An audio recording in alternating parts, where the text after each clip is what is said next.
Your honour, अतिशय लाजिरवाणी गोष्ट आहे, पण आपल्या या महान देशामध्ये प्रत्येक स्त्री लहानपणापासून तर मोठी होईपर्यंत कुठल्या ना कुठल्या प्रकारे एकदा तरी शारीरिक किंवा मानसिकरित्या प्रताडित होत असते. युअर ऑनर, या भोंदू बाबाच्या केसमध्ये बऱ्याच लोकांना याच्यावरती संताप येतोय, तर काही लोकांना त्या महिलांवरती केलेले अमानुष अत्याचार दिसत आहे. पण मला युअर ऑनर या संपूर्ण प्रकरणामध्ये एक गोष्ट प्रकर्षाने जाणवते, ती म्हणजे भीती. जी भीती या अपराधांना वाटली पाहिजे ती भीती सामान्य जनतेला का वाटते? युअर ऑनर, ह्या पूर्ण संसारामध्ये वाईट कर्मांना, कुकर्मांना 3 भागामध्ये वाटलं गेलेलं आहे. पहिलं म्हणजे पाप, ज्याच्यामध्ये माणूस कळत न कळत एखादी चुकी करतो, ज्याची क्षमा मागून किंवा माफी मागून त्याचं प्रायश्चित्त होऊ शकतं. दुसरं कुकर्म ते म्हणजे अतिपाप, ज्याच्यामध्ये अपहरण, खून यासारखे गुन्हे येतात. त्याचंही प्रायश्चित्त काही प्रमाणामध्ये शक्य आहे.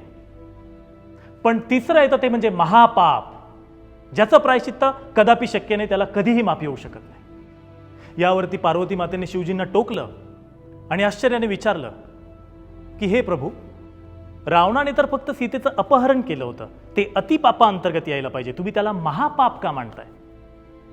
त्यावर शिवजी मनातले मनामध्ये हसले आणि त्यांनी पार्वती मातेला सांगितलं की हे पार्वती, ज्या पापाचा प्रभाव संसाराच्या मानवतेवर आणि प्रभुतेवर शतकांपर्यंत असतो ते महापापाच्या अंतर्गत येतं, ज्याची कुठलीही माफी नसते.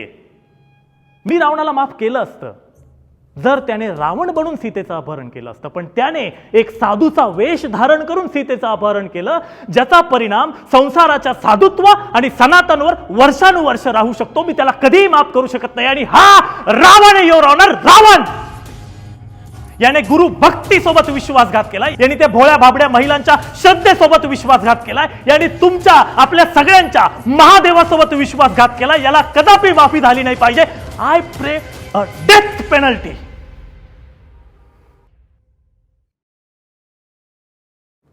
युअर ऑनर, या सगळ्या गोष्टी बघितल्यानंतर एक प्रश्न पडतो की नेमकं संत कुणाला म्हणायचं?